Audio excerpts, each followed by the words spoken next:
ओम श्री गणेशाय नमः। देवियों, मैं राघवराम मिश्रा।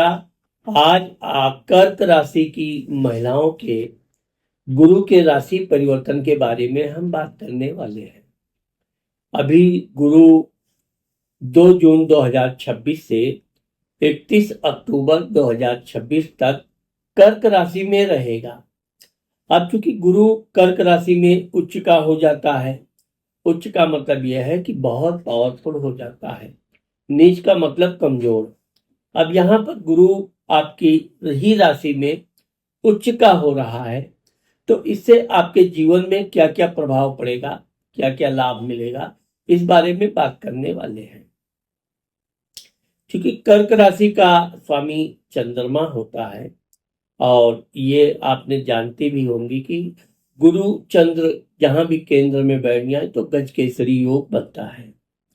तो वैसे तो ये आपके लिए बहुत ही शुभ समय है, क्योंकि ऐसा गुरु 12 साल बाद कर्क राशि में आया है जो आपको बहुत अच्छा फल देने वाला है।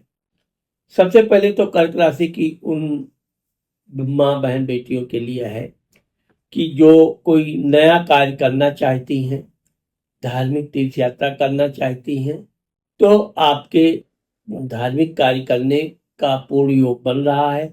आप कोई तीर्थ यात्रा करना चाहती हैं, आप तीर्थ यात्रा कीजिए। कोई धार्मिक कार्य करने के लिए आपने सोच रखा है, प्रण कर लिया है, तो वो आप करिए, उससे आपको पूरा फल प्राप्त होगा।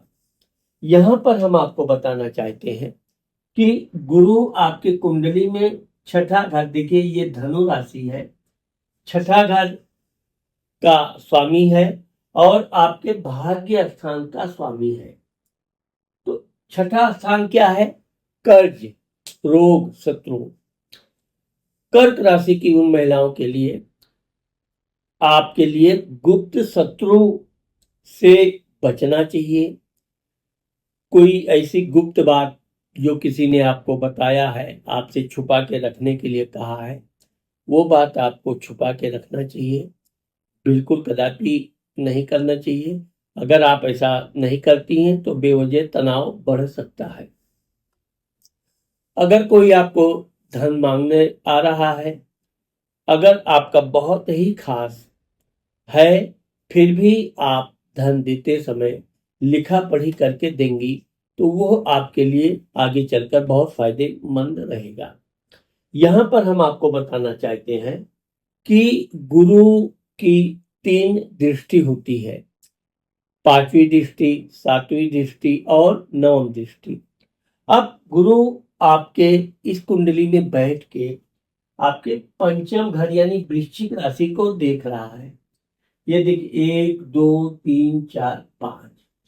तो जब गुरु का आपके विद्या बुद्धि संतान घर में दृष्टि पड़ती है, अगर आप पढ़ाई लिखाई कर रही हैं, कोई परीक्षा की तैयारी कर रही हैं, तो यह आपके लिए बहुत अच्छा समय है। आप परीक्षा में बैठिए, आपको पूरी तरह से सफलता मिलने का योग है। कर्क राशि की उन महिलाओं के लिए जिनके संतान नहीं है, या अभी संतान के लिए उन्होंने कोई प्लानिंग नहीं किया है, तो यह आपके लिए बहुत ही अच्छा अवसर है।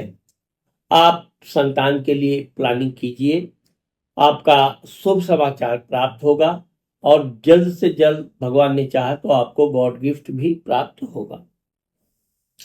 अब यहाँ पर गुरु है, तो इस दौरान ये आपके न्यू फ्रेंड की भी का घर है। गुरु की दृष्टि पड़ने से कोई नया व्यक्ति, महिला आपके जीवन में आ सकती है फ्रेंड बन के। वैसे तो वो आपके लिए विश्वसनीय रहेगी, लेकिन यह है कि आप विश्वास करने से पहले उसको अच्छी तरह जांच परख जरूर करें, तभी आप कोई उससे अपने व्यक्तिगत विषय की बातचीत प्रारंभ करें। ये दूसरी गुरु जो है, यह आपके वैवाहिक जीवन को देख रहा है सप्तम दृष्टि से, 1 2 3 4 5 6 7। तो जब गुरु की दृष्टि पड़ती है, कहा जाता है कि कोई भी शुभ कार्य, शादी विवाह, मुंडन, कोई भी शुभ कार्य होता है, तो उसमें गुरु का बल प्रभाव बहुत अनिवार्य होता है। गुरु कितना बलवान है, कहाँ दृष्टि है। तो यहाँ पर जो गुरु आपके सप्तम घर को, वैवाहिक जीवन को देख रहा है, तो कर्क राशि की उन महिलाओं के लिए, लड़कियों के लिए ये बहुत ही शुभ अवसर है। इस दौरान अगर आपकी कहीं शादी विवाह से संबंधित बातचीत चलती है, निश्चित तौर पे आपको सफलता मिलेगी। आपका वैवाहिक जीवन सुखद रहेगा। विशेषकर कर्क राशि की उन महिलाओं के लिए जिनका पति दूर रहते हैं या किसी बात से उनके वैचारिक मतभेद उत्पन्न हो गए हैं, तो वो आपके वैचारिक मतभेद भी दूर होंगे। पति के साथ आपके बहुत अच्छे मधुर संबंध रहेंगे और जिन लड़कियों की शादी नहीं हुई है उनकी शादी जरूर होगी और उससे उनका जीवन बहुत उल्लासपूर्ण रहेगा। गुरु की जो तीसरी दृष्टि होती है वो ये नवम घर, 1 2 3 4 5 6 7 8 9, तो जो गुरु की नवम दृष्टि होती है, पूर्ण दृष्टि होती है, यह आपके भाग्य और धर्म स्थान को देख रहा है।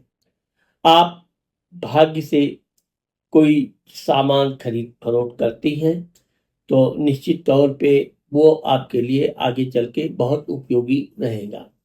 आप कोई दूर दराज की तीर्थ यात्रा करने के लिए विचार कर रही हैं तो आपको अपने तीर्थ यात्रा पर निकल जाना चाहिए, क्योंकि यह समय में आपके तीर्थ यात्रा करने का भी योग है, दान धर्म करने का भी अच्छा समय चल रहा है। और साथ ही साथ अगर आप शादीशुदा हैं तो आपके पति के भी भाग्योदय का बहुत अच्छा समय यहाँ चल रहा है। उनके साथ आप तीर्थ यात्रा भ्रमण तो करेंगी ही, साथ ही साथ आप अपने बच्चों को भी तीर्थ यात्रा में भ्रमण कराएंगी। इससे आपके बच्चे भी अति प्रसन्न रहेंगे और आपका अपने परिवार के लोगों के साथ भी मधुर संबंध बनेंगे। यहाँ पर हम आपको बताना चाहते हैं कि गुरु जब उच्च का होकर आपकी राशि में बैठता है तो आपको अपने स्वास्थ्य का विशेष ध्यान रखना चाहिए। गर्म चीजें अधिक नहीं सेवन करना चाहिए। अगर आप गर्म चीजें सेवन करती भी हैं तो इस बात का ध्यान रखें कि आपको जल ज्यादा पीना चाहिए। जितना अधिक आप पानी पिएंगी उतना अधिक आपका तबीयत भी अच्छा रहेगा और आपको काम करने में खूब अच्छा मन लगेगा। इस प्रकार से कर्क राशि की महिलाओं के लिए ये जो गुरु का राशि परिवर्तन हो रहा है, उच्च का गुरु का, यह आपके लिए बहुत ही भाग्यवर्धक समय है, क्योंकि ऐसा गुरु 12 साल बाद आता है और ये आपके जीवन में बहुत से अच्छे कार्य में सफलता देने वाला है। तो देवियों, आज मैंने आप लोगों को कर्क राशि की महिलाओं का उच्च का गुरु के आने से जो प्रभाव पड़ेगा उसके बारे में बताया है। अगर आपको मेरा ये वीडियो अच्छा लगता है और आपने मेरे चैनल को अभी तक सब्सक्राइब नहीं किया है तो मेरे चैनल को सब्सक्राइब करना, लाइक करना और अपने सहेलियों को शेयर करना मत भूलिए। नमस्कार।